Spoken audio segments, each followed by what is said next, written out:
রাগটা জন্মেছে আমাকে মারতে গিয়ে মার খেয়ে না, আমার মার খাওয়ার পর্ব চুকে গেছে। আমাকে এখন আর কেউ মারতে পারে না। আমি এখন ঘুরে দাঁড়িয়েছি। মায়ের মার তাহলে রাই মারছে, এখন আমি মারছি সবাইকে, হাতে নয়, মুখে মুখে কথায় কথায়। ঠিক আছে, হাতেও তো কি মহাপর্বে দেখতে পাবে অনির্বাণকে মার। মধ্যে দেখাই যাচ্ছে মা তার দুই মেয়েকে একদম আগলে বসে আছে, কিন্তু এই দুই মেয়ে যে কত মার খেতে হচ্ছে তাদেরকে একটু শুনে নি যে আচ্ছা বলো তো কোন মেয়েকে বেশি মারো তুমি?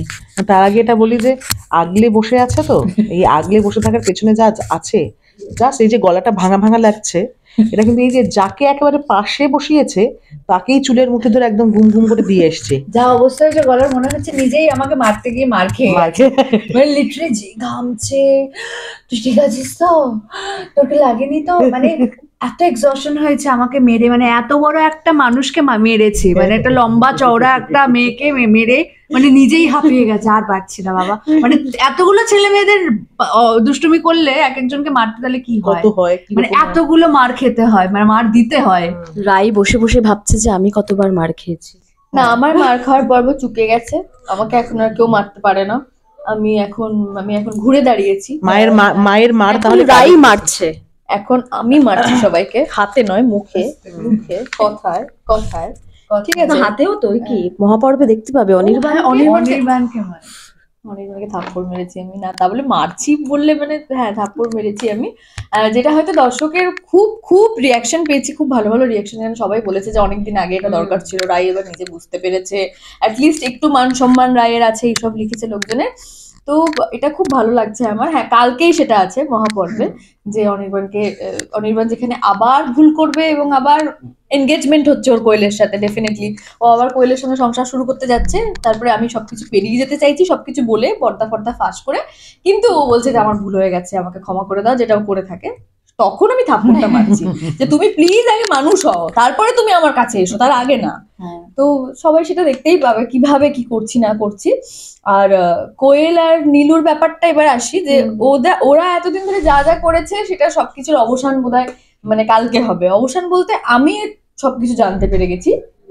এবার সবাই আবার নীলু কিন্তু আরো কিছু ছক কষছে না, সেটাই দেখায় যে এরপর কি হয়, কিংবা অনির্বাণ বা পুরো ফ্যামিলির কি রিয়াকশন হয়। কোয়েলের যে ওই ক্যান্সারের পেশেন্ট সবটাই মিথ্যে, সেটা আমি জানতে পেরেছি। সব থেকে বড় ব্যাপার, আমি জানতে পেরেছি ওর সাথে যোগাযোগ রয়েছে, ওরা দুজন এক হয়ে বিষয়টা করেছে। এই সব কিছু কালকে তোমরা দেখতে পাবে। আচ্ছা একটু মায়ের কাছে যাই। এই যে নীলু মাঝে মধ্যে ধেড়ায়, মানে চালাকি করতে গিয়েও বোকা বোকা, এটা কি মার দিকে গেছে না বাবার দিকে গেছে একটু বলো তো? প্রশ্নের উত্তর দিচ্ছি, কিন্তু এতে হচ্ছে ব্যাপারটা বোঝা যাচ্ছে যে আমার মেয়েরা কিন্তু দমবে না। হ্যাঁ, মানে দমবে না, মানে দমে যাবে না আর কি। হ্যাঁ, মানে নীলু একটার পর একটা ঘটনা ঘটাবেই, রাই যাই করুক না কেন, আবার রাইও সেটাকে ধরতে থাকবে না। অবসান কিন্তু হবে না, আপনাদের কিন্তু মুক্তি নেই। সব এখানে মা কালীর আধার, এক একজন লড়াই লড়াই লড়াই চাই, এরকম ব্যাপার। হ্যাঁ, তারপরে নীলু কার দিকে গেছে, মানে কার মতো, মায়ের মতো না বাবার মতো? এই যে চালাকির মধ্যেও বোকামো, মানে এটা নন্দিতা হিসেবে বলবো না পৌষ্মিতা হিসেবে? নন্দিতাকে নন্দিতা দি হিসেবে আগে নন্দিতা হিসেবে বলবো। নন্দিতা হিসেবে বললে তো অবশ্যই বলবো যে না না, আমার মতো না, একদম না, নিজের মতো। একে কি করে আমি পেটে ধরেছি ভগবান জানে। হ্যাঁ, এটা ডায়লগেও বলেছে। হ্যাঁ, একে কেন জন্মানোর সময় মেরে ফেললাম না গলা টিপে? বাবা, কত এরকম কত ডায়লগ কত ডায়লগ বলেছে, এইরকমই বলে গেছে যে কেন মরিস না তুই, কাল সাপ পেটে ধরেছি। পৃথিবীতে এত মানুষের মরণ হয়, তোর কেন হয় নাই? আজকে কিছুক্ষণ আগে বলে এসেছি। লাগুক মারছে, আমি বলছি যে লাগছে লাগুক, মরিস না কেন তুই, এসব বলে। আমাকে ইভেন্ট শোতেও জিজ্ঞেস করছে, আচ্ছা মাটা এরকম কেন? একবার এই ছেলের হয়ে কথা বলে, একবার ওই মেয়ের হয়ে কথা বলে, এরকম।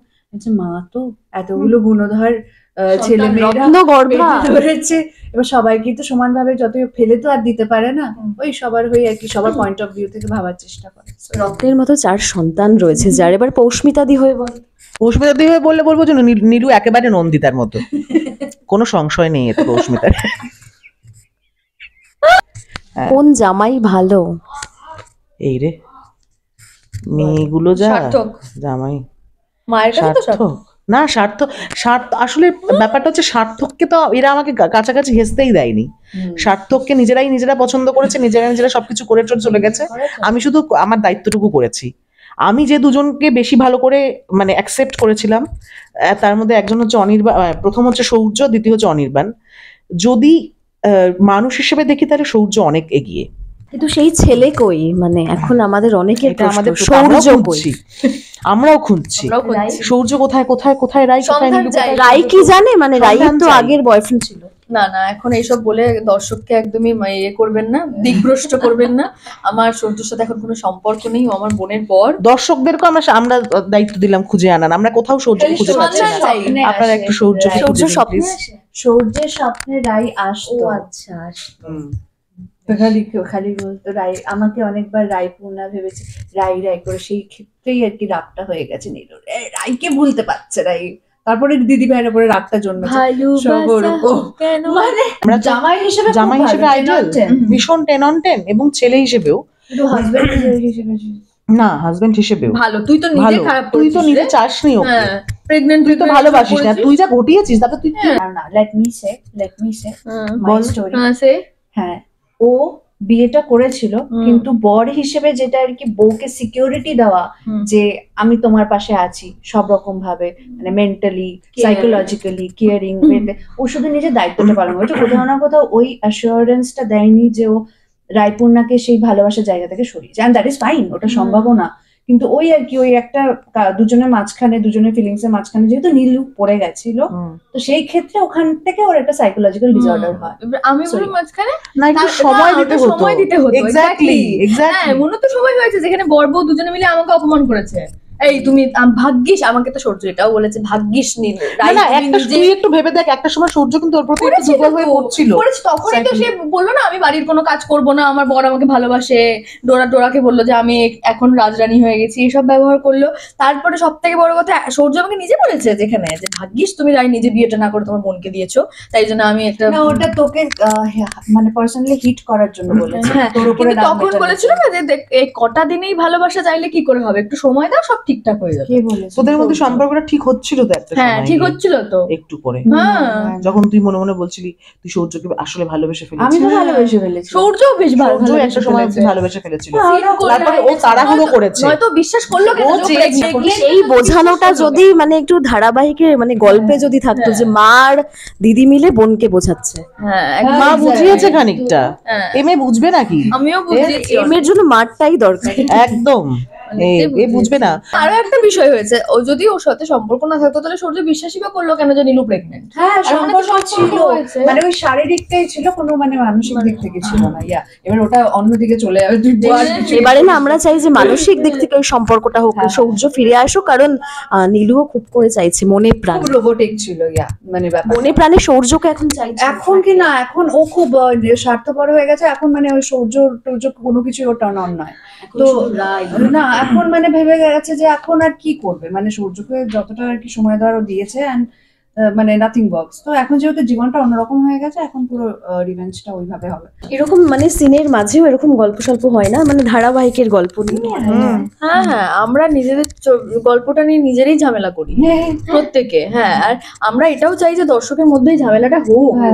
আমরা চাই যে ওরা এটা নিয়ে আলোচনা করুক, সমালোচনা করুক, যাই করুক না কেন, মোটামুটি আলোচনার বিষয়বস্তুটা মিটে যাওয়া হোক।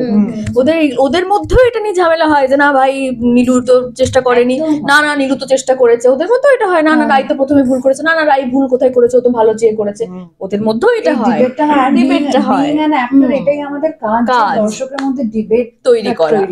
যেই ডিবেটটার কথা বলছিলে, যে প্রোমোটা এসছে মহাপর্বে দেখানো হবে, তার নিচে কমেন্ট সেকশন যেইভাবে মানে কমেন্ট এসছে তাতেই প্রমাণিত যে ডিবেটটা হচ্ছে এবং মিঠি জোড়া নিয়েই আলোচনা হচ্ছে। কালকে মহাপর্ব, 1 ঘন্টার মহাপর্ব, যেখানে আমার মনে হয় তোমাদের অনেক দিনের অনেকের প্রতীক্ষা অপেক্ষা ছিল যে কবে এই বিষয়টায় কোয়েলের চক্রান্তটা সামনে আসবে সবার সামনে, যে ওর পুরো ফেক বিষয়টা। এবং সবার আগে সেটা আমার নিজের জানা দরকার ছিল, রায়ের নিজের বোঝা উপলব্ধি করা দরকার ছিল যে কোয়েল মানুষটাই ফেক, ও সবটা ভুল বলছে। তো প্রথম কথা হচ্ছে রায়ের মেন অস্ত্র বুঝেছে ইমোশন। ওকে একটা জিনিসে ওকে মারা যায়, এটা ইমোশনাল। ও ভেবেছে যে ওই জন্যই ক্যান্সারের মেন নাটকটা করা ওর, যে যদি আমি বলি আমি অসুস্থ তাহলে আমি জানি পৃথিবীতে সবাই আমাকে বের করে দেবে কিন্তু রাই বের করবে না, কারণ আমি জানি যে রাই যদি জানতে পারে আমি অসুস্থ, আমার কাছে টাকা পয়সা নেই, ও আমার কাছে ওর নিজে না খেয়ে আমাকে হেল্প করবে। তো ওই জিনিসটা আমার যে এত বড় চোখটা খুলেছে যে না আমি একটু ভুল ছিলাম, ও শুধুমাত্র সংসার নষ্ট করার জন্যই এসেছিল, সেইটা কালকে সবাই জানতে পারবে, দেখতে পারবে। এবং কিভাবে সেটা অনির্বাণকেও আমি জানাবো, পুরো ফ্যামিলিকে জানাবো, নীলু সম্পর্কে আমি জানতে পারবো, কোয়েলের চক্রান্তটা সবাইকে জানাবো, সেইটা দেখতে হলে অবশ্যই কালকে দেখতে হবে। আর হ্যাঁ, আমি অনির্বাণকে থাপ্পড় মারছি, যেটা প্রোমো দেখেছো তোমরা, সেটার জন্য অনেকের মানে আমার মনে হয় এটা আমি এত দেরি হলো। এবং আমি না আরাত্রিকা হিসেবে বলছি যে আমি নিজে খুব স্যাটিসফাইড ছিলাম। মানে আমি সিন নিয়ে বা নিয়ে বলছি না, মানে থাপ্পড় মারা এসছে দেখেই আমি খুব স্যাটিসফাইড ছিলাম, যে আমার কোথাও গিয়ে মনে হচ্ছে কি আরাত্রিকা হয়েছে রায়ের সত্যি একটা থাপ্পড় মারা উচিত অনির্বাণকে, ও মারছে না কেন। যে দেখেছি ওর এসছে সিনে, আজকে সিন হবে যে ওকে থাপ্পড় মারতে হবে, তখনই মনে হলো যে যাক, তাহলে তো বলতে হবে যে রাই প্রথমের ডে ওয়ানের যে রাই ছিল, যে রাই বাবা মারা যাওয়াতে ডিসিশন নিয়েছিল যে ওর বোনের সঙ্গে ওর সৌর্যের প্রেমিকার বিয়ে দেবে, সেই রাই এখনো অবধি সেই রাই আছে। কারণ অন্যায় হলে সে এখনো পর্যন্ত তার জবাব দেয়। যদি থাপ্পড়টা না মারতো তাহলে এটা প্রমাণিত হতো না। শটটাকে কি ফার্স্ট শটেই ওকে ছিল? আমি টেকনিক্যালি মেরেছি স্বাভাবিকভাবে, তো সত্যিকার থাপ্পড় মারা তো অনেকই একটা। আর আমি এমনিতে ফোর্সে যদি মারি, হাত যা আমার শক্ত, মানে শেষ সবাই। মার খায় অনির্বাণটা জানি আমি। যাই হোক, তো না সেটা নিয়ে অন্যদিন কথা হবে। কিন্তু হ্যাঁ, থাপ্পড় মেরেছি। আর আশা করি দর্শকের, আশা করি না, আমি জানি, আমি শিওর দর্শকের খুব ভালো লাগবে কালকে। অবশ্যই তোমরা কালকে 1 ঘন্টার মহাপর্ব দেখো। এক্স্যাক্টলি, আমারও একটাই সবাইকে বলবো একটা কথাই, যে সবাই প্লিজ মহাপর্ব দেখুন কালকে। অনেক ধামাকা অপেক্ষা করছে পরবর্তীকালেও, আগামী দিনেও। প্লিজ দেখতে থাকুন মিঠি ছোড়া, সোম থেকে শুক্র ঠিক রাত 9:30টায়। আমারও মনে হয় যে আসলে রাই তো ভীষণ সহ্য করতে পারে, তাই আমার মনে হয় যে থাপ্পড়টা একদম ঠিক সময়েই মারছে, মানে রাইয়ের চরিত্র অনুযায়ী, যে এতদিন ধরেও সুযোগ দিয়েছে। রাই এরকম মেয়ে নয় যে কাউকে সুযোগ না দিয়ে একবারেই টার্ন আউট করবে। আমার মনে হয় রাই একদম চরিত্রে একদম মানে একদম ঠিকঠাক জায়গায় এগিয়েছে। তার বোনকেও সে অনেক সুযোগ দিয়েছে। আমি বলেছিলাম নীলুকে এর আগে বাড়ি থেকে বের করে দেবো, রাই বলেছিল না, ওই যে তুমি যদি ওকে বের করে দাও তাহলে ও আমার সঙ্গে আমার শ্বশুর বাড়িতে গিয়ে থাকবে বলেছিলিস। এবং অনির্বাণকেও ও 2-3 বার সুযোগ দিয়েছে। ঠিক যেই সময়ের সুযোগের হাতটা, মানে যেই সময় ঠিক একদম এক্স্যাক্টলি টার্ন আউট করা দরকার একটা মেয়ের, যে না আর নয়, অনেক অসম্মান করেছো তুমি আমাকে, এইবার আর নয়, এই সময়ই মানে আমাদের 1 ঘন্টার মহাপর্ব, এবং এই সময়ই আপনাদের সব থেকে স্যাটিসফ্যাক্টরি জায়গাটা আপনারা দেখতে পাবেন। তাই প্লিজ কিপ ওয়াচিং 9:30 থেকে জি বাংলায় মিঠি ছোড়া, এবং এভাবেই আমাদেরকে ভালোবাসুন। Thank you. Thank you so much.